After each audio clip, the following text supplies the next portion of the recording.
biblical. What he means is Old Testament, Mr. Mayor. Real wrath of God type stuff. Exactly. Fire and brimstone coming down from the skies. Rivers and seas boiling. 40 years of darkness, earthquakes, volcanoes. The dead rising from the grave. Human sacrifice, dogs and cats living together, mass hysteria.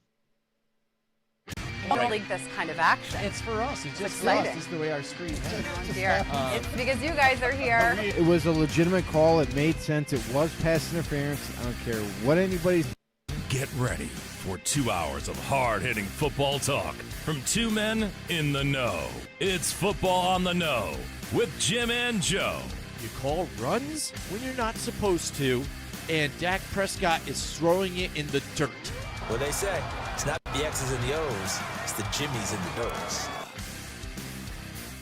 All right, what's going on, everybody? Welcome once again to another episode of Football on the Know. I am Jim McPhee, and alongside of me is Mr. Joe DeCapita. What's going on, Know-It-Alls? Welcome back for another edition of Football on the No Show. We are ready to go, and it's playoff time. It is playoff time. Yeah, we're very excited about this. We have games fully loaded on Saturday and Sunday.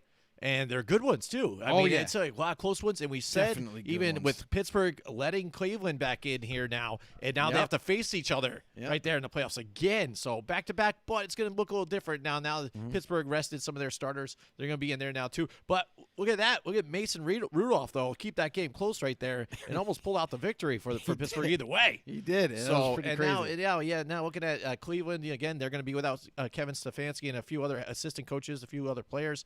See what happens with them moving forward. But this past week was lights out again. A lot of crazy close games again. And what everybody's talking about too, the different coaches afterwards, after losing and things like that, getting fired. Adam Gase finally leave. Finally, oh my God! After even Woody Johnson or Chris Johnson said, like, oh no, yeah, we're behind them. Now we know whatever we hear throughout the season again is all just to keep the train rolling until the end of the season. Then they just pull all the wheels off. It's all going to come out. Anthony Lynn again, just going with it. Where I was just kind of like, I don't know about Anthony Lynn because I think it's still he's not to blame for what's happened with them. And being near the bottom of their division here. So. And you see Justin Herbert still playing great, and he broke the passing record for rookies here. And despite that, I mean, now you're looking at possibly a restart here with a different scheme, and now that could maybe retrack, Justin Herbert. Could hinder Justin Herbert, and that's exactly it. Like, I have a hard time, figuring this out with the LA Chargers here. Is Anthony Lynn, you just drafted your franchise quarterback because Phillip Rivers, it was time to move on from him. And now you bring in Justin Herbert, who, he had question marks coming in. He's a rookie. The rookies do make mistakes from time to time. But, man, oh, man, did he take the league by storm this season. I mean, he was just – he looked like a consummate professional on the football field. It was pretty amazing to watch. I mean – didn't really make a lot of mistakes, hit the open man, made some tough throws, made a lot of good decisions, and that's the reason why the Chargers were kind of in every single game that they played. Yeah, the record doesn't really reflect that, but man, oh man, if you watch the games that they were in, they were right on the cusp of winning those games, whether it be like within a field goal or just like a few points. There was a lot to like and a lot to look forward to as a Chargers fan for the upcoming season. But they have they do have a lot of talent on that team, and the I guess the disappointment for them is the injury bug. Once again, the defense bitten by the injury bug. They were missing a lot of players, throughout the season. Joey Bosa goes down for a few weeks. Melvin Ingram, he ends up leaving gets done for the season. Derwin James still has yet to see, see the light. This season, the starting position. He just, for whatever reason, he's having a very hard time staying on the football field. Yeah. We've seen him his rookie year be very impactful, one of the best safeties in the NFL, and now we just not able to see him, so that's a big loss for them as well. Even though they've made some key additions for this defense, bringing in Chris Harris at corner to pair him up with Casey Hayward, drafting Keith Murray from Oklahoma to solidify the middle linebacking position. They did some nice things in this past offseason. And on top of that, to get not only to draft your future franchise quarterback, but for him to play the way he did, that's going to turn the team around much faster. Now they're going to have another offseason, but now you say, oh, sorry, Anthony, your tenure here is over. I think that's the wrong move because you're basically saying it was his fault for that record when he also – you had Tyrod Taylor who also got injured, which thrusted Herbert in. Right. But, wow, what a surprise for him to go in there to be – basically, he acted and played like a veteran. And there's a lot to like about this season. I know the record doesn't reflect that, but why would you get rid of your captain of this team, your head coach like Anthony Lynn? The players love this guy. They'll run through a brick wall for him. Why now do you change the regime? Because now, like you just said, now you're going to hire someone new. He's got to create that chemistry with the players. He's going to come in. He is going to come in with a new offensive coordinator, a new defensive coordinator.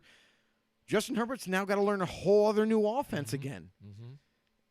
And that might hurt him, like you're saying, and it might. I mean, we don't know if he fits in every offense or if this was just the perfect situation for him. Right. And you're talking about a head coach that was once coach of the year and handled, like you said, the Tyrod Taylor situation fairly well. He said, "I'm starting Tyrod. That's who I got in there."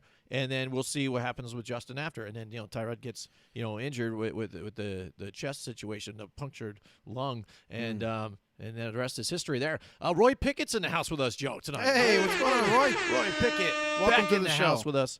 And he says Josh McDaniels to the Chargers. Cam Newton and Tebow are on his resume. What do you think about that move? Josh Daniels, you're not hearing a lot of that. Josh Daniels on the move anywhere. He's not interviewing right now. So who knows, But, again, you want to steer away from that possibly just because you're not hearing anything going on there. And you saw what happened when Josh Daniels was supposed to go to the Colts and then backed out last minute. I think a lot of teams remember that sort of thing, one. But then again, maybe there was some backdoor conversations here to where, Robert Kraft did say, hey, you're going to be taking over pretty soon. I want to keep you around.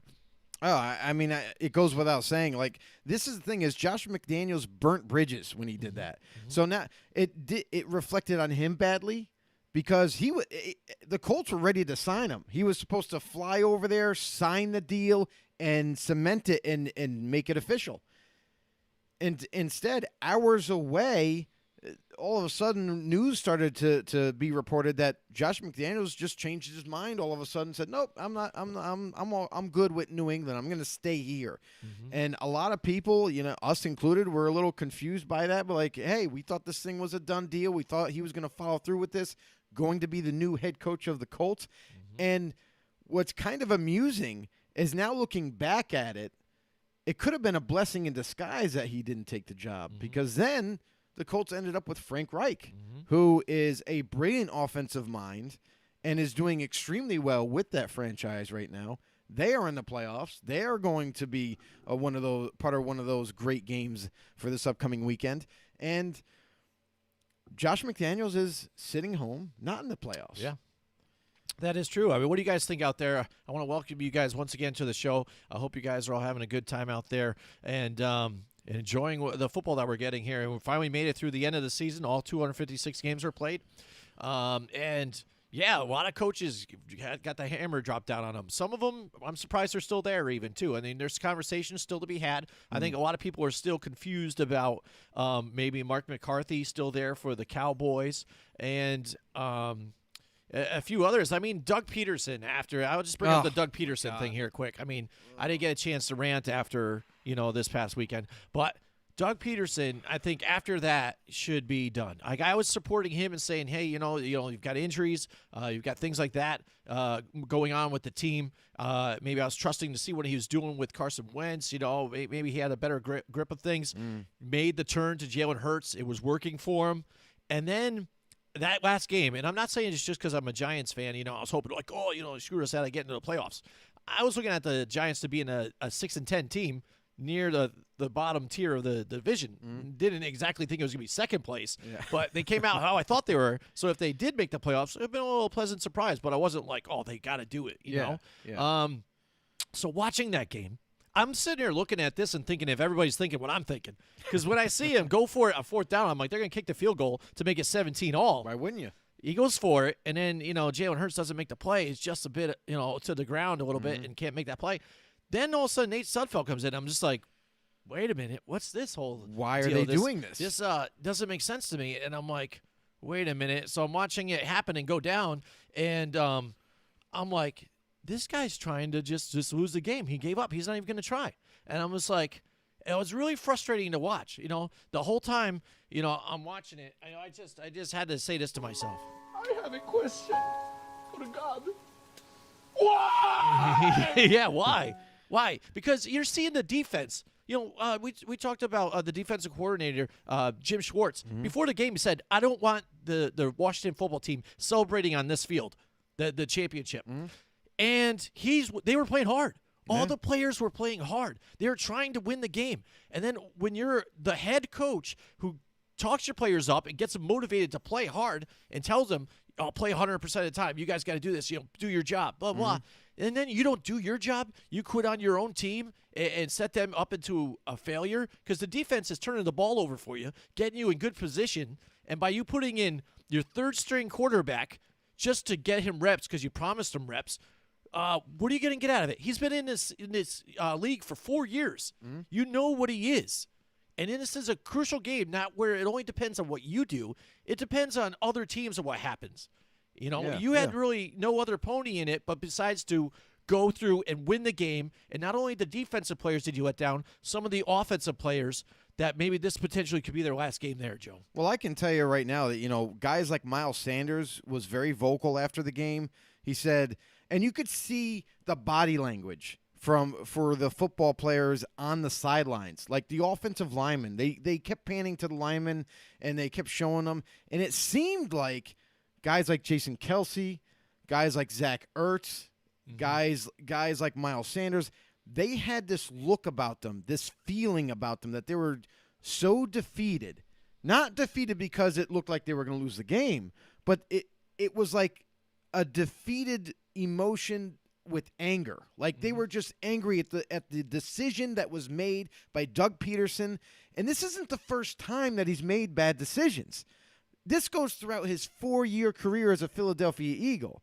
His offense, I don't understand his running offense on how he expects running backs to become successful when a lot of those handoffs are sideways. Running backs' momentum is going sideways and not north and south, where you can get some yardage, get to the line of scrimmage, get more yardage, and that thing right there. So offensively, he's not as big as a guru as he's made to be, because a lot of times those run plays are hindering his team. They're not being able to keep eating up the yards and moving the sticks. And for him to come into this game where I felt I've been very critical about him since he's been with Philadelphia. And I thought this was a pivotal game to determine, should Philly keep this guy? Is he really their coach from now on? Is he the guy for them? Or is it time to change, time to kick him out of his chair, time to get rid of him, time to move on? And this was a critical moment. Yes, Eagles weren't. They were trying to win the game for 3/4 of the game. Yeah.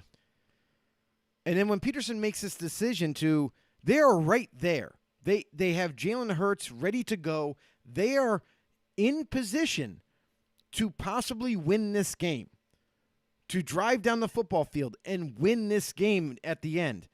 And you make a decision to bench Hurts, who gives you the best chance to win, for a third string touchdowns in that game. Right, for a third-string quarterback that you so-called had a game plan for him to get reps, to see what you had in Nate Sudfeld, whatever his name is. Not the right call in my eyes. Mm-hmm. I don't care if you're playing for a playoff spot. I don't care if you're just playing to, ruin the Washington football team's, position to possibly make the playoffs. You play to win the game. Herman Edwards said it the best. Mm-hmm. You play to win the game. And it's that simple. So if that's correct, you play to win the game, you should have left Jalen Hurts in there to give you the best chance, and you might have been victorious at the end. Hey, that's despite the record.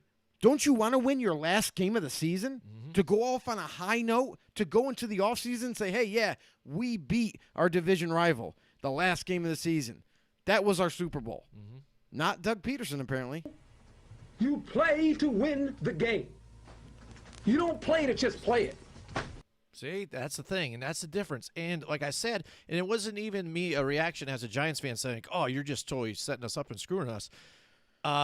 It just, the way it came off and how it looked, but then to your own players, a defense that Washington was driving. They were driving, and then they get the interception, and then they get the ball turned right over. They saved it from getting out of hand. If Washington scores that touchdown, I say all day, go Nate Sudfeld, whatever. I don't care. Right. But when they turn it over and they're still playing hard and trying to keep this game close, and then you give it right to Nate Sudfeld right there, and then he fumbles it right. It was a bad snap by Jason Kelce off to the ground. Mm-hmm. But who knows? Maybe that was even, now I think about it, if it's hindsight, it's 2020 now. Maybe that was a sign from Jason Kelce to tell you something. You know what I mean? Yeah, right. It's like, this guy sucks. I am not snapping to I'm like, him. yeah, and because even look at his effort. Look at Nate Sudfeld's effort on that fumble. Mm-hmm. Oh, well. Did he jump on the ball? No. He stood there, was like, oh. Hey. And like nobody else was going to go for it. Like, oh, that's your ball. Just pick it up and give it to us, when you're ready. Right. No, you jump on it. He had no effort whatsoever in that whole thing. So I think the fact that he's still there, even right now, is ridiculous. Oh, absolutely. And you know that I've been very critical about Doug Peterson for quite some time. 2 years ago, I thought he should have been fired. Mm-hmm. I just don't think his offense doesn't seem to really. It's not explosive. It comes in spurts here and there. You know what I mean? Where it gets a little exciting, but overall, it's kind of stagnated a lot of times this season, especially. So if he's the offensive guru for you guys, and he's not able to put points up on the board, it doesn't matter if you have a bunch of injuries on defense and whatnot. You should still be able to put up points if you're that good. You know what I mean? Mm-hmm. And I just don't see that part of the game from him. I think he's maybe he's just a better assistant enemy about what play to call. Probably about a tendency that he's like, maybe we should do play action on this play or something like that.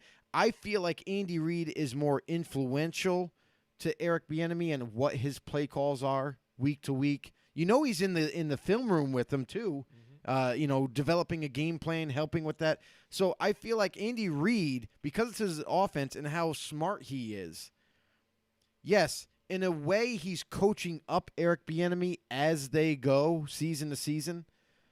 But at the same time, when you take those training wheels off, and you're the guy. Let's just say Eric Bieniemy takes the Jaguar job or something. Let's just say that. Mm-hmm.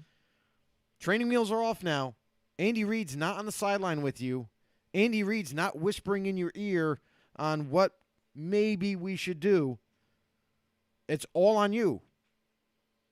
I don't think a lot of times I feel like guys that kind of are under that family tree, like the Andy Reid tree, the Bill Belichick tree, and so forth, those guys get tremendous amount of hype, but they're not the ones completely running the show. You know what I mean? So then when they do get to run the show, it's almost like a slap in the face, and they're like, "Oh man, I gotta do better at this. I gotta do better at that."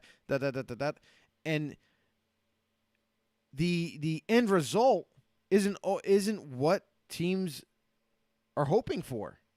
You see a lot of these guys. Look at Bill Belichick's tree. Matt Patricia, he goes to Detroit, right? Brian Flores goes to Miami. these guys were assistants at one time. Romeo Crennel, we even went to Houston and was a head coach for the Texans. So you think about those three guys that came from Bill Belichick. Matt Patricia, fired. Couldn't get it done in Detroit. Romeo Crennel, not necessarily fired, but demoted from head coaching. Went back to D coordinator. And he kind of failed in that head coaching vacancy. And now you got Brian Flores, who's kind of like the last child for New England. It's like, can he make it work? And so far, it seems like he's getting the job done, but we'll have to see in the next couple of years. Absolutely. All right, we've got Don Webb in the house with us tonight. Don Webb is back in the house. What's going on, Don? He says, hi, guys. The Bills could shock the world.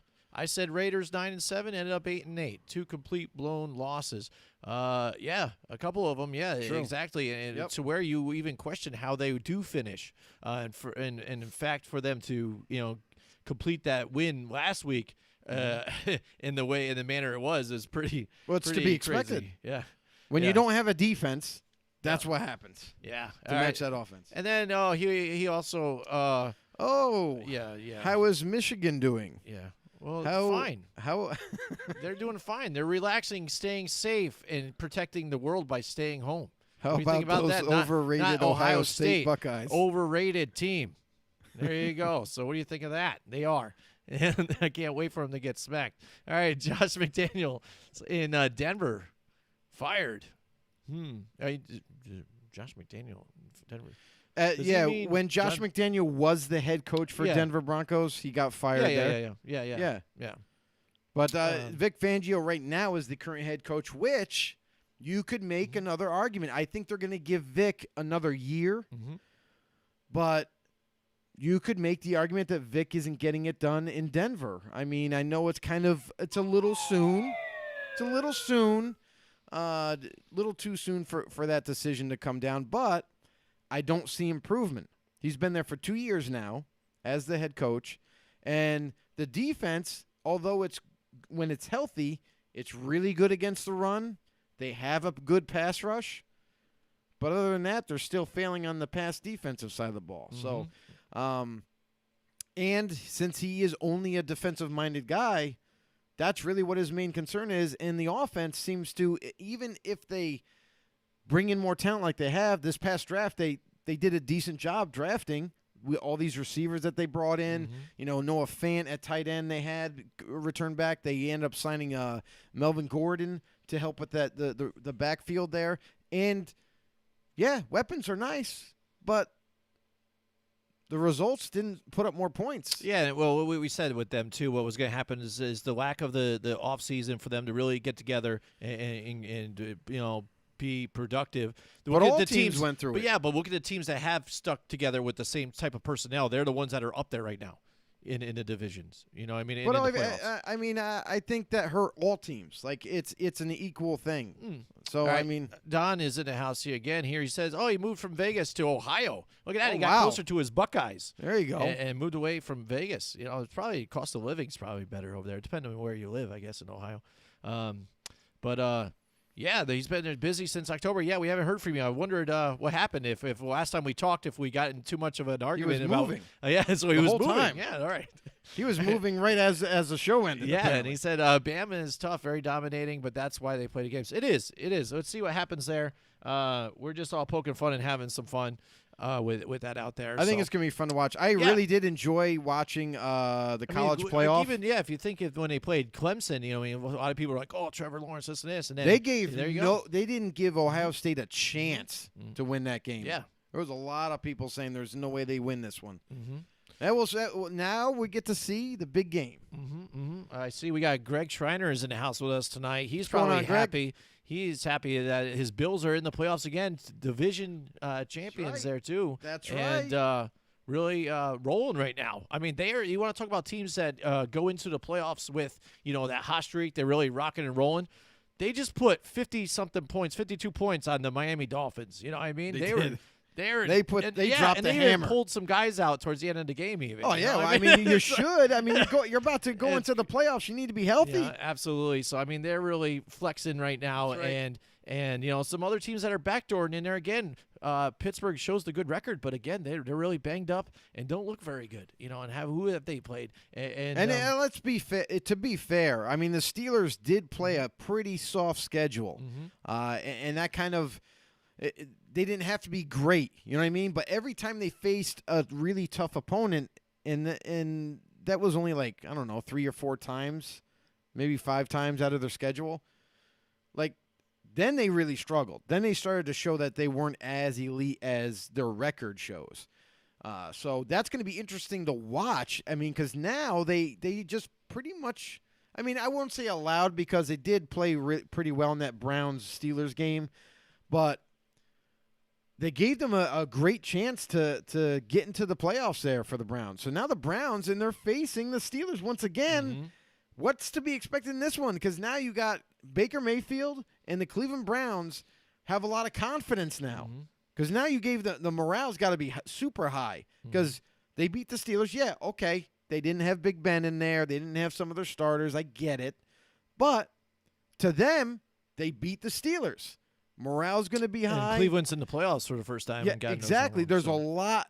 There's a lot of hype now around the Cleveland Browns, and they were playing really good down the stretch in this season. So momentum, carrying it in. You beat the Steelers once. Can you do it again when it counts? Yep, and that's going to be a fun thing to watch. Absolutely. My guys, what's up? Says Greg Schreider, and Don's in the house again. It says, love your show. No problem. We appreciate you, Real Don. nice. Thanks for tuning in. Yeah, If I didn't have puke breath, I'd kiss I you. don't know why I have puke breath, So but weird. that is kind of weird. I think the Bills, Ravens are tough. Yeah, they're going to be tough, and that's the thing too. You want to talk about momentum? There's another team, the Ravens, who They're super kind hot of looked right like now. teams were figuring out Lamar Jackson in the beginning, couldn't get things really going. They kind of come back from that COVID rest, and then they started rocking and rolling again. And that you go to that game where Lamar Jackson was out. Some say he was pooping, maybe he wasn't, but he was really cramping. Came back in that 4th down play, made the play for the touchdown, and here they are. And that's the craziest thing, right, about that whole scenario is he was in the locker room getting IV, right? He was getting IV because he was cramping. He was wasn't able to play. If you have cramps, usually you get fluids, yeah. Yeah, so for him to take all that time up while he was in there a while, because I remember watching this game, and then they had Trace McSorley come in at quarterback on this drive, and all the Browns had to do was stop Trace McSorley in that offense. And they were. That's the lesser of the evil, right? Back. So it was 3rd and long. You know what I mean? And it looked like it was going to be over. And they get the 1st down. Lamar comes out. Lamar takes over. And the rest is history. They end up winning the game. If they just could have stopped Trace McSorley and the Ravens, they were. It's unreal. It was crazy. It was just like it that. should have been. I felt that they had the game, and then all hell went. Oh, yeah. So, I mean, what do you guys think about the firings out there? We're talking about the coaching carousels that are out there. Adam Gase is finally gone. So who did the Jets get? I mean, there's a lot of names out there. We talked about Eric Bieniemy a little bit. Jason Garrett got interviewed for they said they have interest. He didn't get interviewed yet, but there was interest, I guess, in going to Chargers talking to him, which I don't get that. That doesn't really make sense there. Some people are surprised that Mike McCarthy isn't gone yet, but again, I think he gets a pass too. You lose your starting quarterback for one. Okay. I can see where he is to blame for what we call it, like you guys are in flag leagues and stuff like that, buddy ball. It seems like that's what he did when he hired Mike Nolan as a coach. He hasn't coached a defense in 5 years. Right. Comes in and tries to coach this team and whatever. And they were terrible. It's out of it. They were. The defense was horrendous, and the offense was horrendous. And here's the problem that I have with Mike McCarthy, and this stems back to Green Bay. Is yes, in Green Bay he had Aaron Rodgers, and he loved to throw the ball. Loves to throw the ball. When you go to Dallas, that team is made. I know they have weapons. They got CeeDee Lamb. They got Amari Cooper. They got Michael Gallup. They got some nice weapons there. And John Schultz is actually not a bad tight end. But Zeke is the focal point, should be the focal point, and it always has been, to run the ball, which opens up the pass. But not with Mike McCarthy there. Even though Kellen Moore is still the offensive coordinator, you definitely saw that there was a lot of tweaking with this offense to fit Mike McCarthy's desires. and they throw a lot more than they ever have. So if you're throwing to open up the run, that's not the formula that the Cowboys are accustomed to. So you saw the evidence on the football field how they had a lot more 3-and-outs. Zeke must have been getting frustrated. You can only imagine him not getting the football either. And then offensive linemen started going down like flies towards the end of the season. So, I mean, I know that didn't help, but that doesn't mean you keep throwing. Zeke is a hard runner, and that's what they should have kind of modeled that. Yeah. They should actually the injuries at the offensive line though too. It made it a lot harder, and that brings up the question too of how important is that running back if you don't have a great offensive line, and when you start paying them too as well. When Zeke wanted the big deal and everything too. It's too late for that. And it is now. And I feel like they have a better back in Tony Pollard than Zeke. Yeah, and that's He's where more explosive. that's where you got to ask questions. That's why the Giants coming forward when it comes to Saquon Barkley, they can't just throw him money. They have to really decide what they want to do. The Ravens, J.K. Dobbins, rookie running back, hitting his stride, a Buckeye stud from Texas. There is Don Webb dropping the knowledge out there and say J.K. Dobbins. Yeah, absolutely. Hey, I may not like, Ohio State, but once they hit the NFL, I can just, like them, and I can root for them and look at it that way. Eric, I'm not a hater throughout. Robert Saleh is the D coordinator for the 49ers, and he is a very impressive D coordinator, but I'm not really sure. I think it's a little too soon for him to start getting head coaching. Yeah, and this is what he's bringing up. Interviews. He's bringing up the different coaches out there. Eric Bieniemy, Saleh. Marvin Lewis back out there, my God. Urban Meyer. I heard Urban Meyer again maybe linked to some teams out here. We'll see if he does decide to leave. I don't know. He's got a pretty sweet situation. I don't know. But that's the Look thing at for Nick Saban. For why Urban should you Meyer, leave? the only way you can convince Urban Meyer to come back to coaching and coaching in the NFL for that matter is you got to pay him a ton of money. That's the only thing that's going to get him. Because right now he's comfortable. Listen, you got to remember too his health. Like, there was a lot going on when he was the coach for Ohio State. Like, he had a lot of health concerns and stuff like that. So that's kind of like why he left the game earlier than probably intended. And in order for him to come back, you would have to throw a lot of cash his way. Yeah, and then Jim Harbaugh to the Lions. Who knows? I mean, it's tough because I was listening to somebody Anything's today, possible. too. I like Jim Harbaugh to the Jets even. What a better guy to kind of go in there, go work with a quarterback. We saw him do it with Colin Kaepernick. Why couldn't he go in there with, Sam Darnold and get things in order there for the Jets possibly too? And that would actually look impressive for the Jets if they go and get him, and a no-nonsense kind of guy, go in there, get your work done, develop a quarterback, and a guy who has won in the NFL. The one thing that's always questionable about these other coordinators, like we've talked about again too, where I was skeptical about Joe Judge, is where you get them in there and you're not sure what you're going to get. Where have they shown success? Yeah, underneath another head coach, but was it really truly them that helped with the success? Look at Pat Shurmur.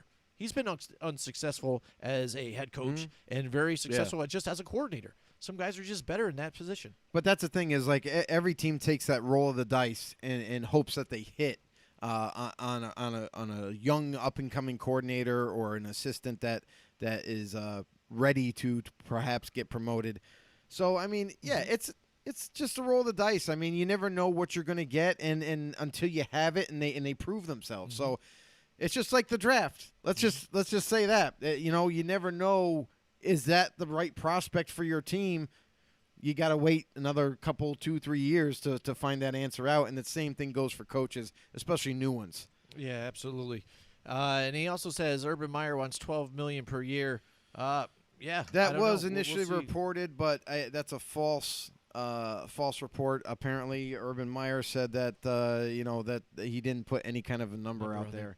But who knows? I mean, was it really a false report, or is it something that someone heard and they just go ahead and put out there? All right, so let's get to our next segment. We really appreciate you guys joining up with us tonight. If you haven't yet, go to YouTube, hit the subscribe button, and hit the notification bell too as well. Football on the No Show there. And follow us on Twitter, FB_No. And like I know you guys here, Greg and Don are here on Facebook on our Football on the No Show group and things. We really appreciate the support from you guys. Next, let's get to the Hall of Fame has now posted their finalists now. They've narrowed it down to 15 players, and let's take a look at that list now. And I shared this to a few groups that we're affiliated with and got a lot of responses from everybody, and it was all over the place. And this is the funny thing about the Hall of Fame. You get so many different opinions about this thing and where people think people like should land or what they see out of them. And it's really interesting. It blows my mind. Once I posted it to a football discussion group, the head of that group, John Turner, he was right there with it, and he was like, Jared Allen is totally not a Hall of Famer, where I was like, I don't know, I think he is. And we debated about Reggie Wayne and just a bunch of different things. Some people think that Peyton Manning doesn't deserve to get in and that he's just backdooring in possibly, which I'm kind of like, he's a walk-in for me. So, what? I mean, it's just funny, the different opinions. I don't remember the person who had said it, but it was on. They got to be thinking of, like, Peyton Manning the last 2 years of his career? That's the same person that had said that Hall of Fame should be almost like if they changed the game, if they were just a personality or just a thing, as you know, that meant something to the game, could be in the Hall of Fame.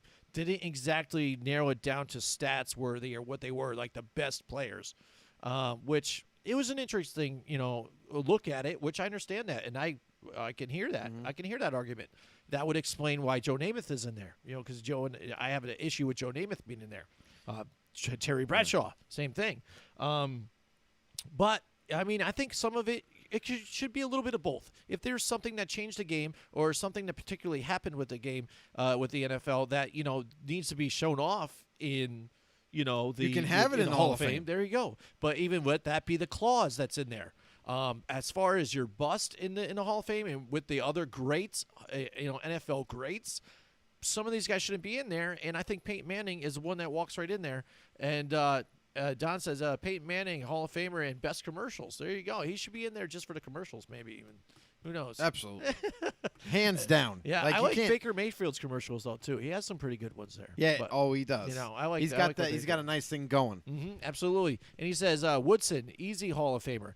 Absolutely. I think, Charles Woodson absolutely is a Hall of Famer there as well.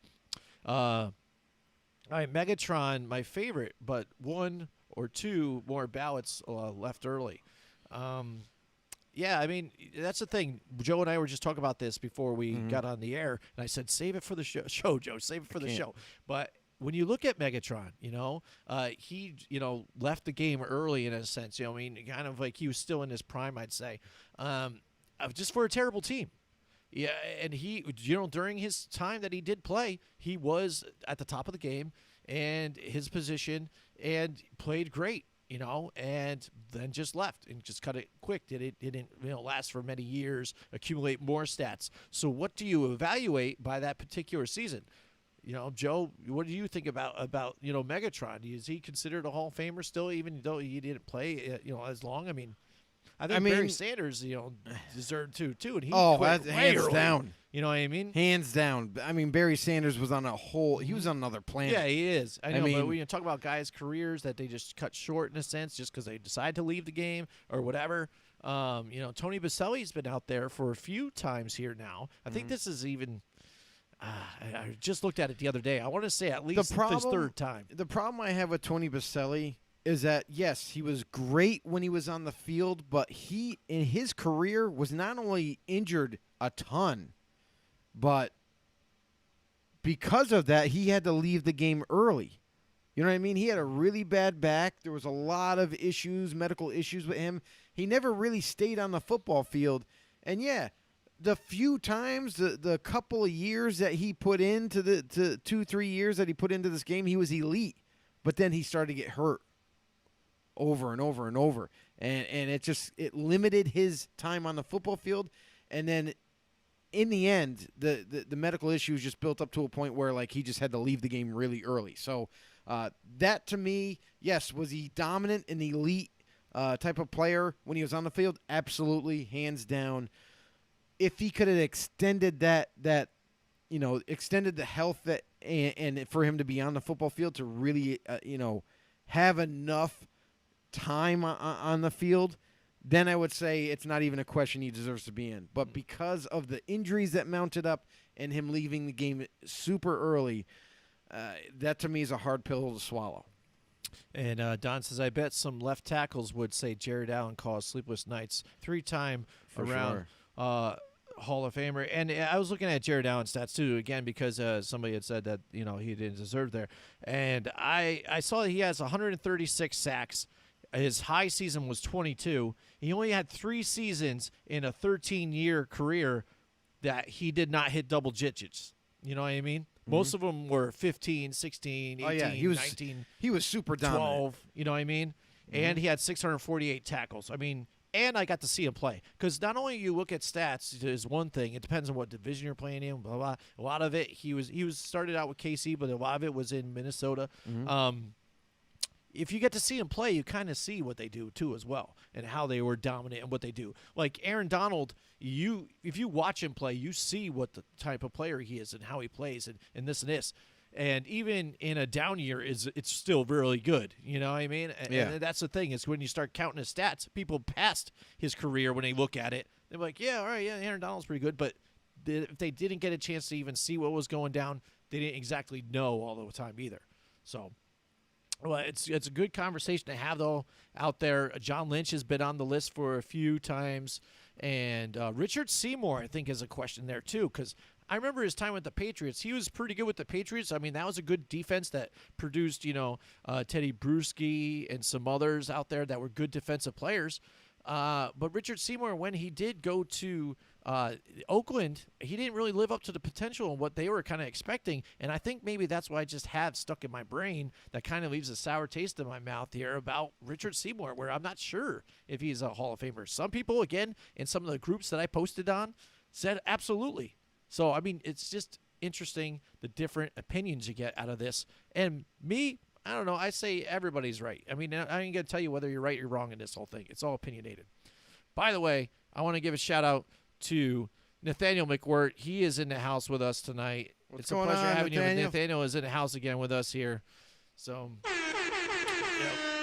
Nathaniel, what do you think about this? I mean, I know you talk football here after games and things like that. What do you think so far about some of the coaches' changes that have happened? And you're surprised that some still have a job. And what's your opinion even on the modern era of player finalists that we have here for the Hall of Fame? Charles Woodson, we've said. Peyton Manning, we think definitely gets in. And Jared Allen, I think, does too. Then you have these names that have been on here a few years. Clay Matthews, John Lynch has been there a few times. Torrey Holt's still out there, And then I look at Reggie Wayne, too. Reggie Wayne is kind of interesting to me because I did get to see him play. I got to see him play with Peyton Manning and with, Andrew Luck. And I thought he was good. And I haven't got a chance to peek at his stats at all yet. I don't know if, Joe, you have that in front of you or not. But I don't know. I kind of look at it, and I'm just kind of like, I'm not sure. I think I need more time to soak it in and kind of figure out my decision on that one. But John Turner, he says, he's a walk-in, which I would pump the brakes on that a little bit. For who? Reggie Wayne. What did he say about Reggie Wayne? He said he's a walk-in. He says Jared Allen is totally not, and Reggie Wayne is a walk-in. I mean, for me, Jared Allen has to be in. Yeah. He has to be one. He's one of the guys that I would put in off of this list, hands down. Jared Allen was dominant from the time he started playing to the time he ended. Mm-hmm. Like, he didn't really have, like, a super decline in his play, even at the end of his tenure with the Vikings. So, I think the world of him. I think he's amazing. So for me, Jared Allen would be in. Guys like Rondé Barber, as great as Rondé was with Tampa in that Monte Kiffin, cover 2 defense that they ran. I have to do more digging on him. Like I feel like it's hard when you have guys that you've watched them play, and were they really good? Yes, but it's like you almost got to do like a comparison thing. We did this before, I believe last year, where we had like a list of guys that they should probably remove from the Hall of Fame and guys that they should have in that have been waiting for a while. So Rondé Barber, for me, he's another guy that, he was really good and everything, but, I mean, was he elite? Rondé Barber, he had 47 interceptions, 28 sacks, 1,251 tackles. Only 2 seasons without an interception throughout his career. All the other ones were, 2 and higher. Again, no, but like a guy like you saw, you knew he was the best probably corner on their team, but Hall of Famer, I'm not sure. But that's the thing is you got to compare. You got to compare.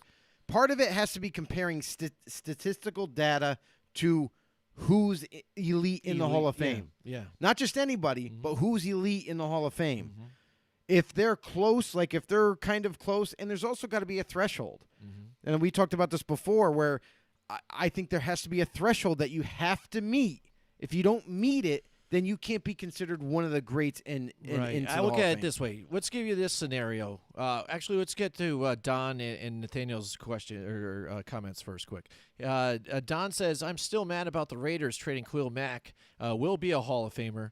Seymour, not a Hall of Famer in my view. There you go. And that's his opinion. And I mean, I think kind of the same way too. But you never know. Some people I am think not mad that they traded Khalil Mack because what that trade did, I love Mack to death. I have his jersey. I still have it and all that. I love him. But Mack wasn't winning us games. Mack wasn't putting up offensive points. Mack wasn't getting a ton of sacks, especially after, teams started doubling him up, tripling him up, and nobody else that we had could do anything. So when you moved on from Khalil Mack and the astronomical number that he agreed to of a contract, there is no way, 1, the Raiders could afford it. 2, there's no way, even if they gave him that kind of money, they wouldn't have a team. They would have Derek Carr and Khalil Mack, and that's it. They wouldn't be able to have any other they wouldn't have had all those, number 1 picks or number 2 picks that helped build this team to what it is right now. And get Derek Carr help and get a better offensive line and all these other things and have the money to be able to go out and get free agents. So, yes, short term, every Raider fan hated that move. But now that you really got to see the fruits of it, it really did make the team overall better, and it was the smart move to make. Wasn't the most, wasn't the sexy thing the Raiders fans wanted. They wanted them signed, but it was the smart move to make. Ain't nobody got time for that. Yep. And Nathaniel says, I think Raheem Morris should stay with the Falcons. Lucky for the Falcons, it's not up to him. Yeah. So, his time. Now, here's the thing about Raheem Morris. He's one of those head coaching candidates out there. He's starting to get interviews. Atlanta already interviewed him, obviously. And my thing is I don't like retreads. Like, at this point, guys like Raheem Morris, he had his shot. He failed miserably, was not very good as a head coach. He's a better D coordinator than he is a head coach. Why would you give this guy another chance, to I'm not going to say fail, but another chance when his history as a head coach is not good. It's not good. And it's just like, guys that could be brought out of like retirement, and get hired as a coordinator or something. No. Don't do that. If you're a team that's trying to get better, and yes, it's a risk. Just like we were talking about before about hiring new assistants, younger assistants, guys that are coming up under the wings of a guy like a Bill Belichick or an Andy Reid or a Sean Payton, those type of guys. You're not always going to hit. You're not always going to automatically get the right guy. So, it's always a potluck out there. Yeah, absolutely. Here we go. It says, when I think Don was talking about Khalil Mack here, he said he makes All-Pro every year. Raiders defense sucks.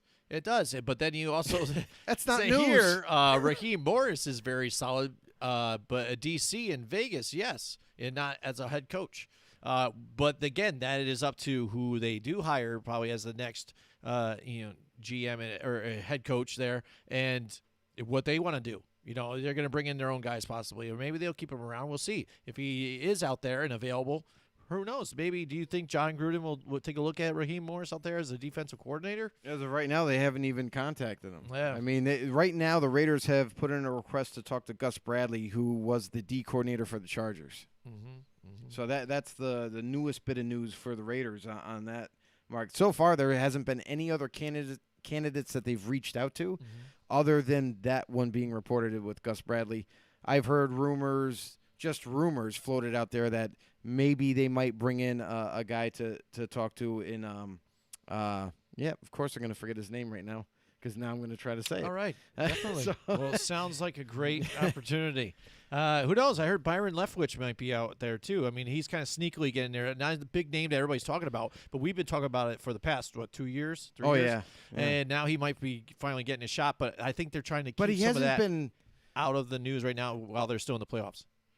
Yeah, but news, you can't keep the news out. You know what I mean? Like, if there's a team that's interested, you're going to hear about it in Byron Leftwich. So I'm just surprised that with the teams where their seasons are over with, we're not hearing his name. We're not hearing him at all. Like, we're hearing Raheem frickin' Morris now for a head coaching candidate. And it's like guys that are Marvin young, Lewis. smart. Marvin Lewis is a has-been. Yeah. He's terrible. Yeah. Look at what he did with the Bengals. They went nowhere. They just lost. Well, they made the playoffs, consistently, Joe. And lost consistently. So, I mean, they just couldn't get over the hump. Oh, yeah. Herm Edwards is my hero. There you go. You play to win the game. You don't play to just play it. Maybe Doug Peterson should have listened to Herm Edwards as well, But he says Leftwich is a good dude. L.A. Chargers. There you go. Who knows? We'll see. But again, I think the Anthony Lynn situation for the Chargers is a little bit of a head scratcher. Again, I would have gave him a little longer leash here and see what they could do, especially because not only they didn't have success as far as in their division, but they showed it on the field, and it was situational things that just was a downfall of their team, missing field goals, things like that, and dealing with some of the injuries that they've dealt with, just like a lot of teams this season. So. I mean, it is what it is, I think. But, the way a lot of these franchises are running, they know the fans are, up and want things to happen quickly. They need to realize that they run the team and not the fans. And when you let the fans start running it, then you end up with issues. And that's where you end up being bad all the time. I mean, well, good thing they don't ever let the fans run it. Oh, I hope not. And talk about, the Atlanta. Arthur Blank has already said that Julio Jones possibly is on the, maybe going to be traded, and possibly and some other players out there. Even Matt Ryan, he's open to, I fully expect, them to move on from guys like Matt Ryan and Julio. I mean, here's the thing: is Atlanta Falcons are in deep trouble with the cap. I mean, really, really deep trouble. So, the Atlanta Falcons, as they sit right now, they are $24 million over the cap. Not impossible to get it back under that, but here's the thing: is your two most expensive players in Julio Jones. One, yes, when he's healthy, he's dominant, but he hasn't been the healthiest the past couple of seasons. Especially this season, this past season that we have, he was injured an awful lot. And this isn't anything new. We know throughout his career he's had hamstring issues and a couple of major injuries that kind of derailed seasons. But also, now you got Matt Ryan, who this year, unlike any other year, has looked like he's declining. And we all know that Matt Ryan gets poked fun of because of bad decision-making when there's pressure and all this other thing. But it looked like more and more bad decisions were happening this year than ever. The backpedaling backwards and throwing it up in a huge lob and getting picks like that, that's not what you need from your quarterback. You don't need him to turn the ball over. You need him to find a way to throw the ball away or even just take the sack and live with it and then punt the ball. So Matt Ryan, a lot of bad decision-making this year.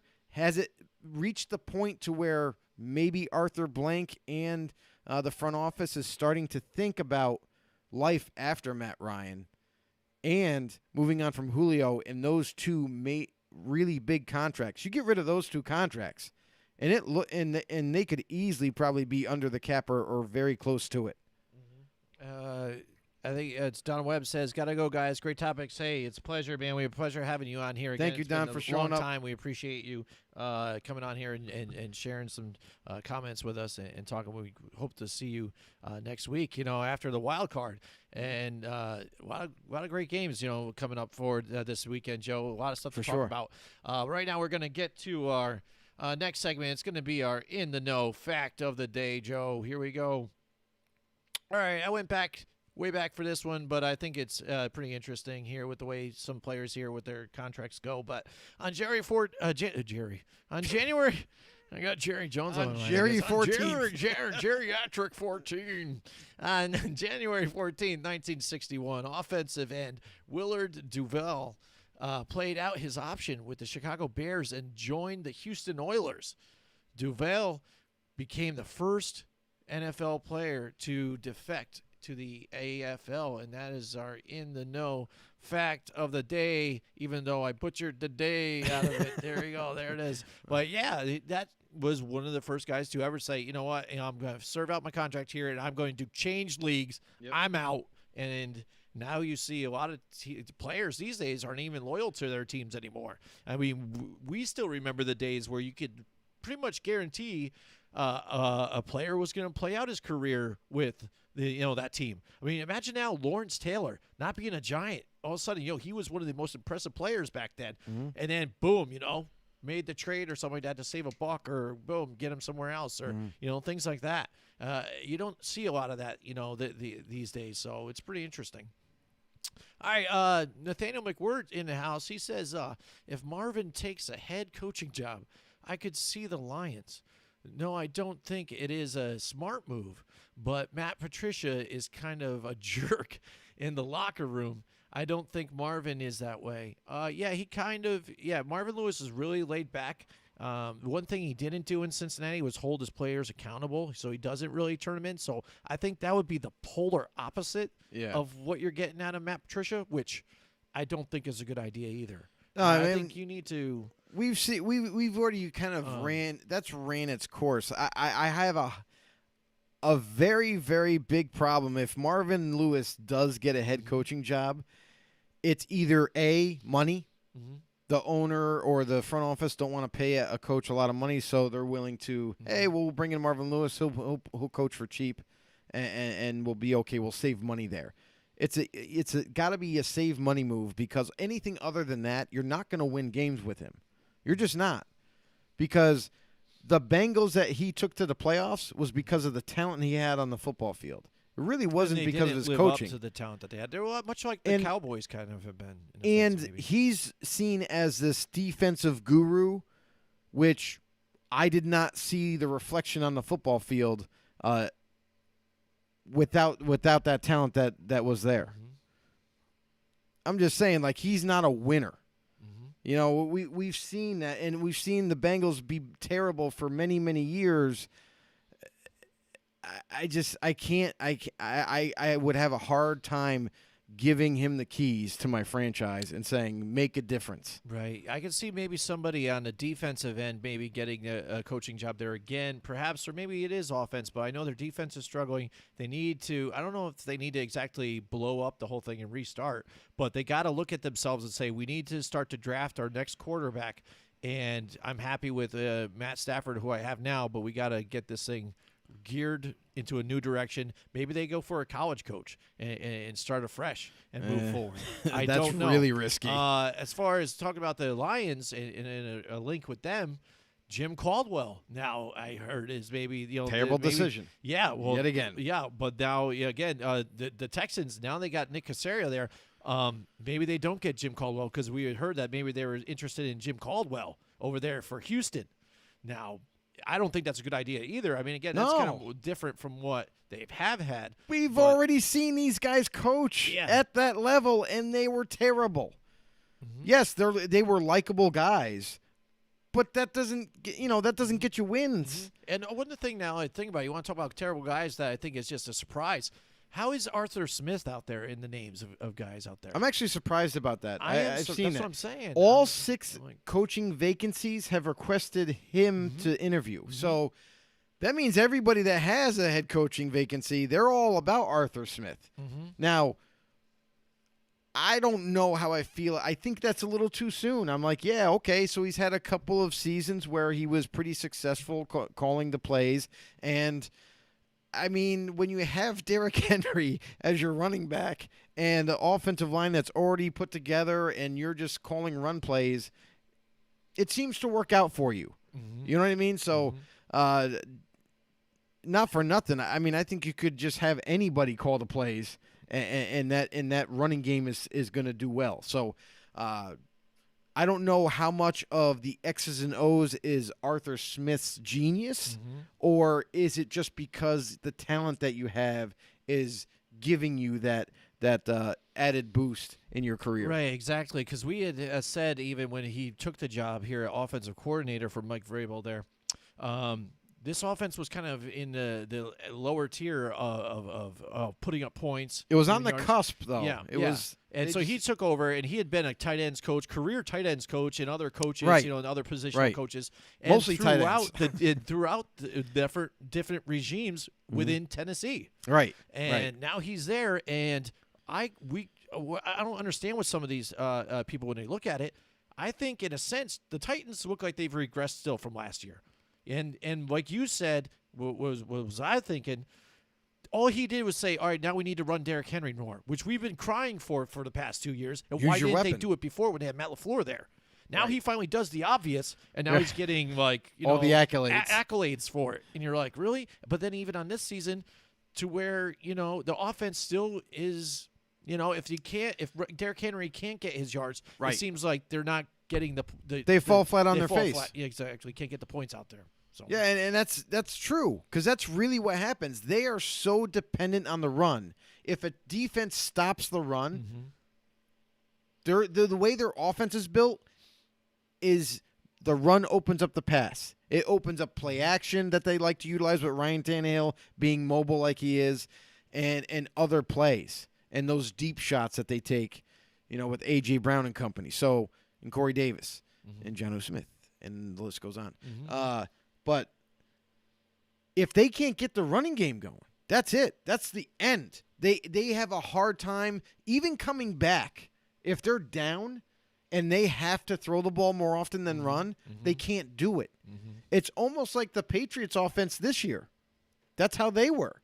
If a team got ahead of them, then it was game over. Like they couldn't come back because they didn't have the right quarterback or right offense to come back faster to get down the football field. So the Titans are in that boat. They are handcuffed as soon as their running game is stopped. And we've seen that time and time again throughout this year. When they were able to run, they put up points like it's super easy, like it was nothing. They light up a team.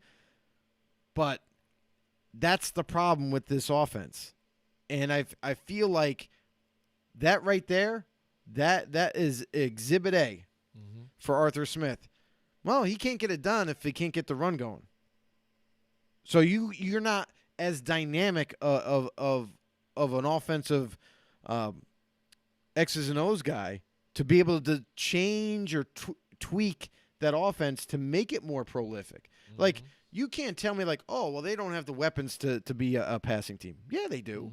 Corey Davis, in his contract year, played exceptionally well this season. So he might be looking forward to maybe getting a little bit of a pay raise, whether it be with the Titans or in test free agency. A.J. Brown, phenomenal receiver. Jonnu Smith kind of now was given the starting position at tight end and did an amazing job there. Their offensive line is pretty good. Derrick Henry, enough said. So you can't tell me that, they can't be a good passing team. They can be. So that to me right there is an indicator of maybe he's not the right guy. Like people are kind of hyping him up right now. Right, and right now, currently they're ranked 4th in points here on offense and 2nd altogether in yards. But again, it's within that running situation. And one thing that has put them in that position, though, too, is the defense has struggled since last season. They've lost some different guys there, too. So now they're ranked 28th here in the NFL here. And that's a big part. That's why we're talking about not getting an explosive enough offense here to put the points up quick. You can't exactly, when it's 2 minutes to go, you're like, all right, 2-minute drill, let's just hand it off every ball. You know what I mean? You can't do that. You know what I mean? So that's what it is. We'll talk about that in just a second here because we are going to get into our wild card picks. Here we go. And let's look at the playoff tree here we got moving forward this weekend. That's a nice tree. Pretty, isn't it? It's really pretty, you know. I got that courtesy of CBS Sports. Better than my Christmas tree. Yeah, isn't it? Well, it is pretty nice, you know. Well, there's some shitty parts, like, you know, look at the Washington football team. They're on there. Oh, right? come on. Yeah. Come on. Yeah, that's the back of the tree that you don't put the That's ornaments definitely on. got to be the giant in you talking. That's all right. Yeah, I know. I even use profanity. I try not to do that, but oh well, it happens. All right, so let's go through our roundup here of picks here. Nathaniel, play along with us. Here you are. Yeah, he's already in there. Oh, he jumped right on there, dude. He's right in there. He's cash money here, right there. He's with it. Bam. So, think about cash money. You know what? You know, with the Titans, don't you think it's time? You know how there's a thing you get mossed? You got mossed because of the thing that Randy, you know. I think, isn't there a time now that Derrick Henry, with the stiff arm that he has here, you got Henry'd or something like that? You get tossed. You get tossed or something. Yeah, you got tossed or you got Henry'd. He's got to trademark something there because his stiff arm is like nothing I've ever seen before. It's got to be you. It's got to be you get tossed. It just makes sense. It makes sense. It does. All right, Nathaniel, he breaks out his picks. He's got Browns, Bears, Bills, Rams, Washington, and the Titans. Wow, okay. That is totally, I think, opposite of what I got moving forward. We'll see. All right, let's look at the NFC first, and we got the Saints and the Bears. Joe, what do you got here in this game? This is going to be a good one. And here's the thing that is good for the Bears is that they started to get better with the last 4 weeks of the season. You know, with Mitch Trubisky being the guy. And actually taking a command of Matt Nagy's offense and bringing it to where they were hoping to be earlier in the season. So they're doing a good job, you know, getting this offense on the football field, moving down the football field at will at times, and with Cole Kmet kind of, you know, being ascending to not only the starting role at tight end, but now kind of taking over that offense. Mitch Trubisky's developed a great chemistry, a great rapport with them, and with other receivers like Allen Robinson, they're grabbing. Now they're able to spread the ball around so much that it's making it harder for defenses. So the Bears are coming in with a lot of momentum, so that's something good for them. But the Saints, this is where, you know, when you have Sean Payton as your head coach, guy that calls your offense against a guy like Matt Nagy, who at times has made some questionable calls, you got to look in playoffs. It's not just team versus team. It's coaching in team versus the other. So for me, with Sean Payton, with a veteran in Drew Brees, yet again trying to make this what looks like his one last shot to win another Super Bowl before he retires. Michael Thomas, I hear he's practicing now, so they might have him back for the playoffs. You know, with this team and Alvin Kamara and how explosive he is, I got to go with the Saints on this one. Yeah. I think I'm going to agree with you here, too. Again, it's the last hurrah for Drew Brees. I don't think he wants to go out like that like they have the past couple of seasons. I think they're going to look into something like that again, try and limit the mistakes. And, yeah, Alvin Kamara should be back here after having the COVID situation going there. And Michael Thomas, again, who has been injured throughout this season, you know, off and on. But when he's not in there, it's a big difference. But that's when they go to Kamara and things like that. And that's where the coaching comes in. Absolutely. And I think they're going to make a run here. And the Bears, they're, you know, are playing better, especially offensively, which has helped out that defense. But that defense still isn't the same of what they used to be. They are missing some of the players that they are used to having there to alleviate some of that pressure off of teams trying to double team Khalil Mack and things like that. So I think they're vulnerable still. So I like the Saints here as well. All right, moving on to the Washington football team against the Tampa Bay Buccaneers. Joe, what do you think about this one? This game, I think, is going to be a fun game to watch because neither team has faced each other this year. So they don't really know a whole lot about each other, but they're just going to go off of what the game film shows them for this season. They should have faced each other once this season. What's that? They faced each other once this season. They played the Bucs once. Oh, they did? Yeah, they did. Because they played, again, the Giants had played them too. They played that division. I don't remember what the outcome was, but I think it was probably the Bucs won that one. But when you look at the situation, though, who was in there at that time? Was it going to be Alex Smith? You and I had this debate last week. We kind of got a little riled up when we had talked about the Dwayne Haskins and Alex Smith type of effect on this team and where they were. And Alex Smith, again, that game against the Philadelphia Eagles, I'm sorry to bring it up again, he did not look good. Alex Smith, yes, when they're in there, they win, but he did not look good. And it is players like Chase Young and some guys on the defense that are making plays and keeping them in the ball game, because when it came to Alex Smith, he was just turning the ball over, and unfortunately, the people were getting pressure in on that offensive line, and he was taking hits. Yeah, well, the thing with Alex Smith, too, is you got to remember is that he played with an injury throughout that whole game, which definitely hindered it, because you could see in that game he wasn't driving off of that leg. He was almost kind of like tiptoeing, like he was trying to throw on his front leg, which never is good for a quarterback. So that's he really struggled because he wasn't able to kind of push off that leg and get those throws like he would normally and throw them accurately. So for him, he was like basically playing on one leg that whole game, and it really hindered that offense. I thought that he was going to be healthy enough, and it turns out like he was playing, and it looked really bad. It looked really bad. Oh, here he says, Nathaniel said they didn't play. The Giants played them because they were played in the division. Okay, so there you go. So I don't know. I thought they might have played them too. But, again, you said if it is their first time again, and Chase Young's asking for Tom Brady, be careful what you ask for, because when he does get poked and stuff like that, Tom Brady makes you pay for it all the time, so he's out there to get you. So, even at this rate, and this Tampa Bay offense starts off a little sluggish here, and I'll see like Washington kind of press them a little bit. I think overall after this, though, the Tampa Bay Buccaneers, with the talent that they have all together, plus that defense plays well, especially JPP out there is like a hidden kind of guy that people don't pay attention to. I like the Bucs in this one. Yeah, the Buccaneers, this is interesting because, like I was saying before, they don't know each other. So usually when you don't know each other, it's kind of like a boxing match. They got to feel each other out in the first quarter. Second quarter, it seems like they're starting to get each other nailed down and what they think they are. And then by the second half is when you start to see the change.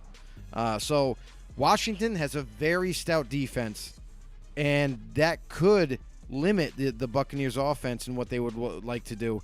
But the Buccaneers defense is really good. They're not a pushover. And wasn't Nathaniel just chimed in? He goes, I have Washington because Brady does not do well under pressure. Yeah, well, I mean, that you could say that about every quarterback in the NFL.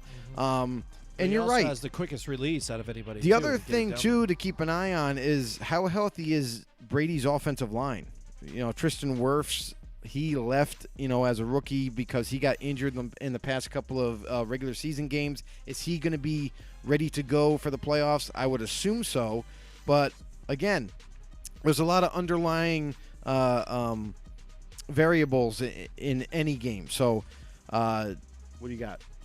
I thought you put your finger up for something. No. So, I mean, Buccaneers are the most complete team. I am going to root for Washington, but I got to pick with what's showing me as the Buccaneers is they got a really solid defense, and their offense has plenty of weapons to throw to. And don't forget Ronald Jones. He seems to be the forgotten guy in this offense. Like, everyone knows Brady's there, and they got all these weapons. They got Mike Evans, Antonio Brown, Chris Godwin, all these guys to throw to. But Ronald Jones is the key component. If he can run the ball, the Buccaneers will win the game. There you go.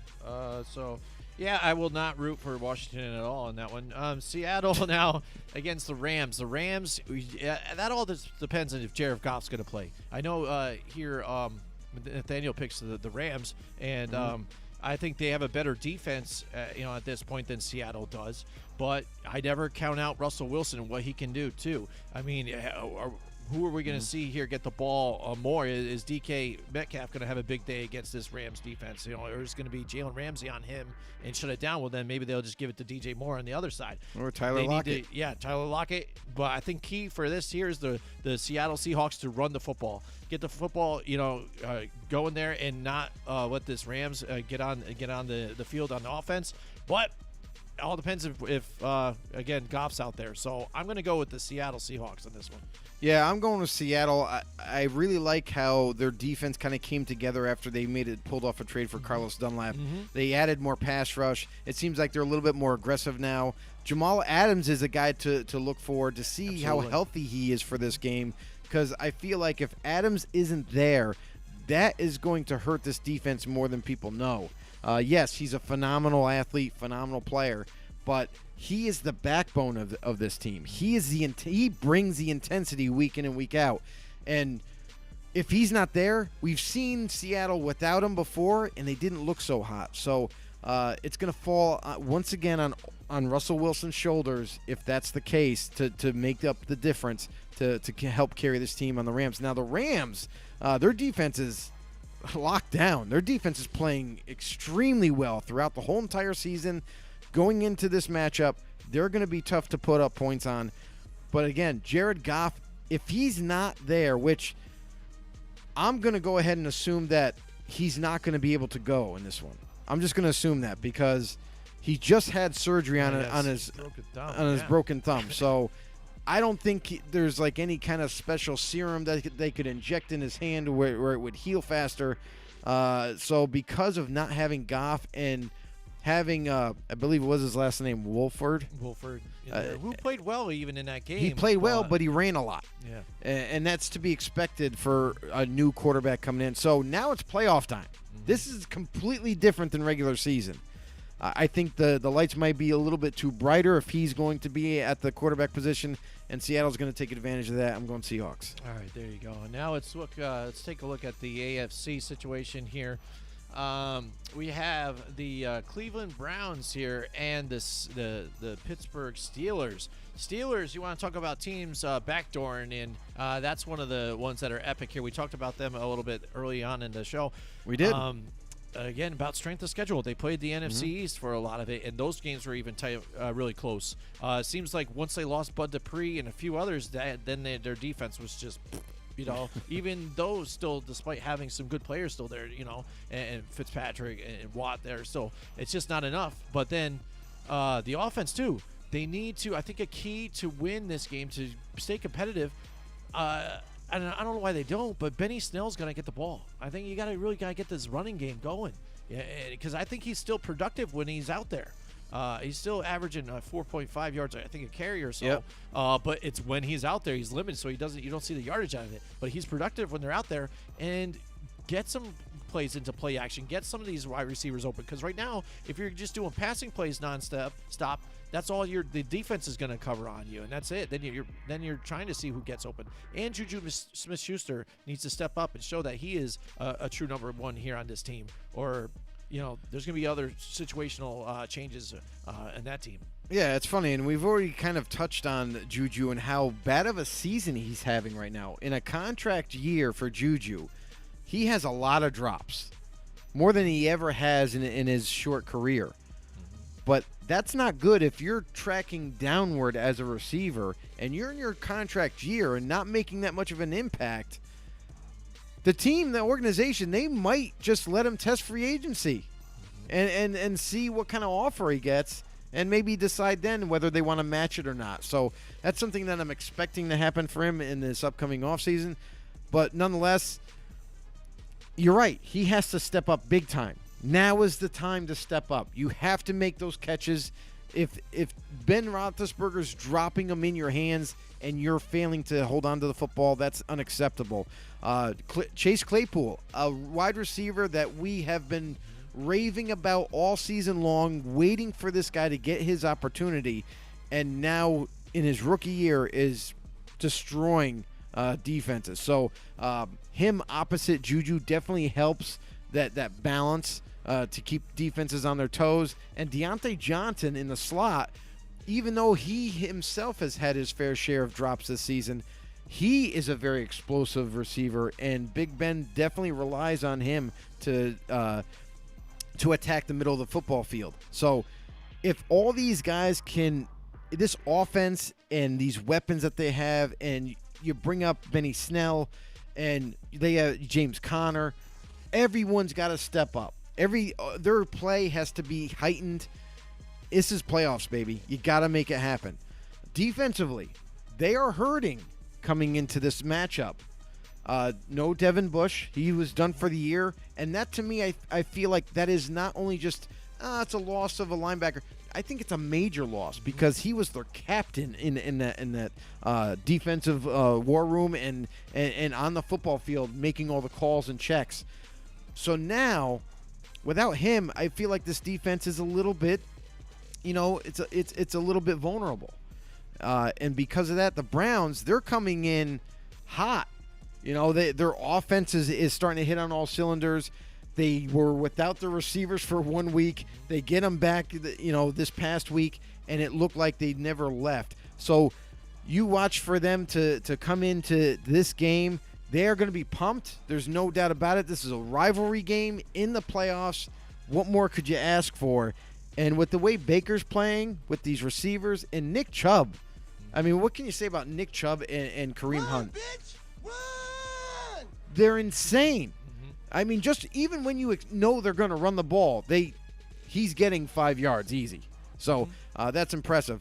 And another thing I want to point out, too, is Kevin Stefanski not going to probably be there. So it's a huge loss, I feel, because he's the one that calls the plays. Now you're going to rely on a guy like Alex Van Pelt to call the plays, and I feel somehow, some way, they're going to develop a game plan before this game even gets there. They've already said that they have. But Alex Van Pelt, now the interesting backstory about him is that Kevin Stefanski kind of saw this coming, like before the season started. Like he's like, he was toying with the idea of maybe turning the playbook over to Alex, and him just being the head coach, and. I say preseason, but like in the off season and in the first few games, he was having him call the plays in the regular season. And I feel like he got his feet wet enough to now he'll be comfortable coming into this game. Even though it's a playoffs and it's a big stage, I feel like with that little adjustment in power, I feel like it's going to help him in the playoffs, and he's going to be ready for it. Nothing is impossible. There you go. Nathaniel says Browns have COVID issues, had the receivers out last week, and still won. I think it'll be close. I still have the Browns, even though Kevin is not coaching in this game. I think it'll be close still because these guys are always close here in rivalries. And I'm going with the Browns, by the way. You're going to go with the Browns? Yep. Okay. Where we are, Joe's with the Browns. I'm going to go Steelers on this one. Again, just because I don't believe in the Browns still. Just even though the way they play, I think they're up and down. It's nice that they have made the playoffs, and it's good. I just still don't think they're ready. I'd say maybe give them another year. And then we'll see even how they look when they have everybody completely healthy moving forward here, what they have. But I think Steelers will try and right the ship here and still get it done when it comes down to it in playoff time. They rested their guys. I think Big Ben definitely needed some of that, because he was crying all season about getting hosed every time when they played a game or a team that had COVID. So I think he needed his rest because he needed to gain another 10 pounds and be a little slower. Let's move on to the Bills and the Colts here. Interesting game. A lot of people are going Colts on this one. They are. And it's probably due to that running game that they got going on now, too. I feel like Jonathan Taylor is looking it's also got to be part of the equation, too. I feel like people are kind of rooting a little bit for Phillip Rivers here because this could be his last year, too. He even said as much before the Week 17 game. He came out publicly and said, this could be very well be my last game I play in the NFL. So it's got to be part of the equation nonetheless. There you go. And Nathaniel says, fun fact, the last Browns playoff game was the Steelers. Boom. There you go. There you go. I like it. There you go. Nathaniel dropping the knowledge here for us here. There you go. I wonder how that outcome went. That probably went Steelers. Right? Who knows? I don't know. When was it? What year was it? It depends, because the thing about the Browns, a lot of people don't know because it's been a long time since we're winning. In the AFL, when it was back then, they were a juggernaut of a team. Oh, yeah. You did not want to mess with the Cleveland Browns. They have championships there. People don't remember any of that, and they just see that the Browns just suck now and they can't get any Super Bowl wins. But they had championships, and people don't remember a lot about them there, and they're looking to get back to that pedigree. So, 2002, well, that was so they probably did get beat by the Steelers then, I would say. The early 2000s, was Bill Cowher there at that potential point? It's a good possibility. Probably towards the end of his career. End of his career, yeah, maybe, yeah. Because I don't know. Colts Bills. Yeah, so Colts Bills. Here we go. Like I said, there's teams that are on fire when they come in here. They've got the momentum. I think the Bills have the momentum. They have the defense that matters, to get the pressure in there on the quarterback. Micah Hyde's great there, too. Also in the backfield, Tre'Davious White. You can just list them all together. And I think the addition of Stephon Diggs was the perfect match here. Match made in heaven. Him and Josh Allen here just really getting to know each other and getting that, a relationship really tight-knit, and a receiver to get them over the nudge, because one thing we always complained about the Bills is their best receiver was their tight end all the time. And the addition of Cole Beasley and John Brown wasn't enough to get it done. Now they've got Stephon Diggs there, elite wide receiver, and Josh Allen getting the accuracy down. We saw it with last year. He was just there's guys wide open, and he was just absolutely just missing them. He had the strong arm, but he couldn't get it that little touch and get to where he needed to place the ball. He's fixed a lot of that, not just taking off running, hurdling guys, but making plays with his arm. I like the Bills here over the Colts, even though the Colts defense, I like them the way they're playing too. Leonard right there on the defense as well. The Phillip Rivers, again, he was, I think, a better quarterback than what they had, but I think, he's going to be done after this, to where potentially there could be, I think, look for a three-way trade out of this whole thing this coming offseason, to where Carson Wentz goes to Indianapolis, and then Indianapolis makes a trade with the Patriots to get Jacoby Brissett back.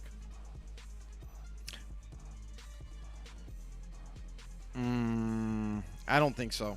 I don't know. It might not, though. No, the only reason why I say I don't think so is because as far as compensation goes, Patriots aren't going to give up a draft pick to have to be a player. Well, it's I just look at it too. And to be honest, they're not going to trade away the guys that they have right now that they drafted or whatnot. Like, Stephon Gilmore, his contract is coming up. He's going to look to be paid. They're probably going to let him go to free agency. They're not going to be able to trade him. So, I mean, I just think, and I don't really know if they're going to make that leap. Like, Brissett, if they bring him back to New England, is he going to be the difference? You know what I mean? I think so. He already knows the system. With not having receivers, with not I don't know. I don't see it. All right, here now Nathaniel says, Bills, I have Allen as my MVP. He did a lot of good things this year, but I still don't think it was as impressive as Aaron Rodgers there, but definitely a step up.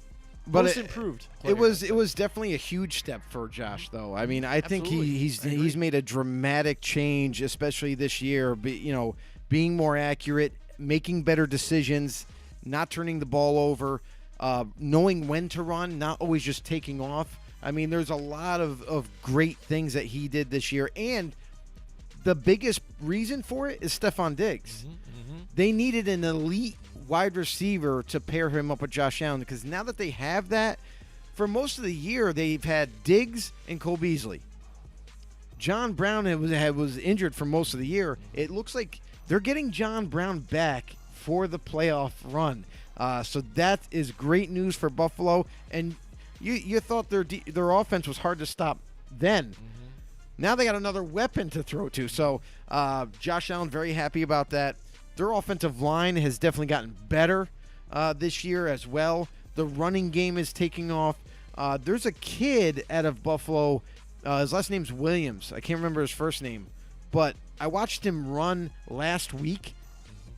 The dude's a difference maker. I see him being something special for Buffalo for the near future. You could even see him in this game get some touches and be able to see what he can do for them. And defensively, we already know this is the beautiful thing about Buffalo is that they're not just like one-sided. You know, they have a really good offense, but they also have a really good defense to pair with that, and that's really what you need to make long runs in the playoffs.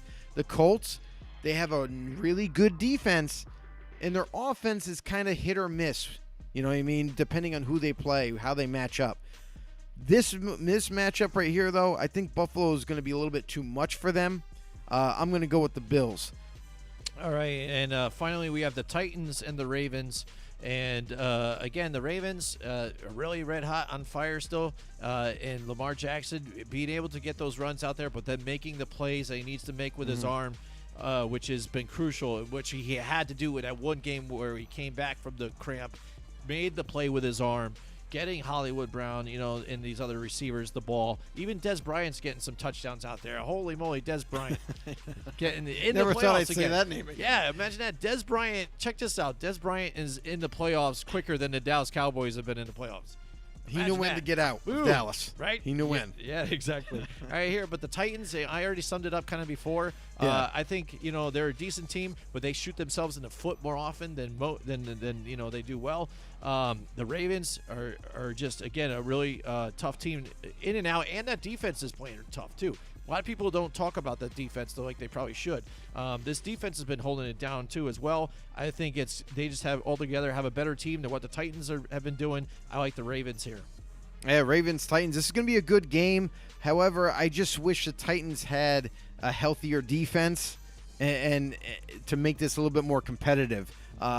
Because of how bad the Titans' defense has been, they've lost a lot of games because of it.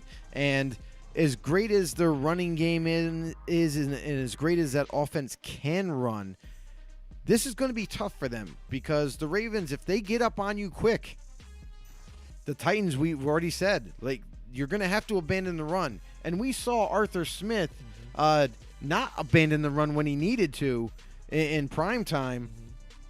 And you're just wasting the time's ticking. You need to score like 3 touchdowns, dude. You need to pick it up. Where they ran out of time. And that's where I feel like the Titans are going to struggle in this game. Ravens are going to kind of get up early on them. And just like you mentioned, Lamar Jackson, what I feel clicked for Lamar at the end of the season is that he's got to stop running as much as he does. It's okay to use your legs to get more to create more time like Aaron Rodgers does. And that's what I feel like he's starting to learn that now. Like, you don't have to, as soon as you break the pocket, you don't have to just go ahead and take off. Break the pocket, create more time, and throw it to the guys like Hollywood Brown, Marquise Brown, and Willie Snead. Be able give them the ball. Give your playmakers the ball. You don't always have to be the guy. Right. So I feel like he's learning that more and more, and the offense has definitely gotten better for it. But I think also in the point, too, he's also taken in the fact that he does have the talent to be able to have that vision while looking over the field to see who might be open and see that hole and go for the hole still and have it be a smart decision and not stay in the pocket. Because I think early on in the season, he was trying to prove to people, I think, that I could sit in the pocket and get it and dish it out to people. And I think he was kind of resistant or like hesitant kind of to take off at certain times. To kind of be like, I'm looking, and then it's kind of not do anything. You know what I mean? So I think to be able to find the right time to throw and the right time to run, I think it's kind of clicked with him as well. I feel like what you're noticing on those plays is they were trying to throw the ball all the time. Like, they were trying to throw way more often and make him a pocket quarterback, which you can't. Right. You have to unleash the beast and let him be him. So let him run a little bit. Let him kind of fake running and then throwing the ball to a guy that's wide open like Marquise Brown. Because all the attention goes to Lamar. As soon as he breaks the pocket, everyone's like, oh, no, we got to get there. We got to get after him. And then you left the dude wide open behind you. In the Ravens defense, they're young, but they're playing really well right now. Calais Campbell's on this defense, and you know he wants to win a chip. So he'll be balling out. So, yeah, I got the Ravens against the Titans. All right, there you go. There's our wild card preview and our picks here. We'll see how Nathaniel does, too, compared to us. He's got a lot of different ones out there.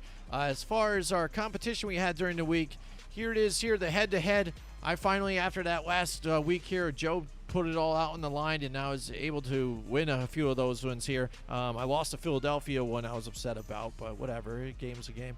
And so, once again, I win again 3 times in a row, champion. So let's see.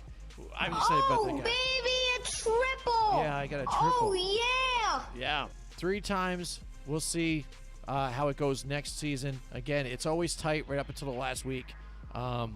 But now we got the playoffs, baby, and we can be excited.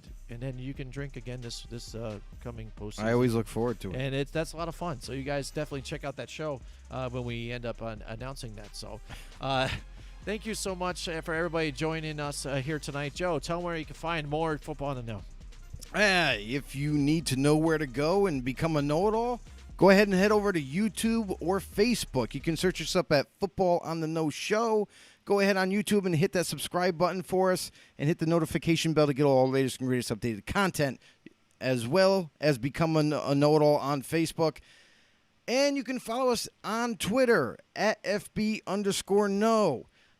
Be in the know. We're fun guys. Tweeting right now, yeah. You know, we have fun. We have a good time here. That's what it's all about. I don't about. know everything. I have an opinion about everything, but I'm not always right. So there you go. Yeah, no one ever is. So there you go. Except for Nathaniel, he got one wrong last week. He's rubbing it in now. That's okay. No, it's good. Yeah, last week was kind of an easy week, I think, for a lot of them, especially with some of the teams sitting some people out. But yeah, definitely. It was interesting. I'm just trying to tweet right now. So you definitely find us here on Twitter at FB_know. YouTube, hit the subscribe button. Let's get some more people out there on YouTube and our Facebook family out there, right where we started. We appreciate you guys out there. Much love to you guys, and we enjoy the weekend, and we'll see you guys next week.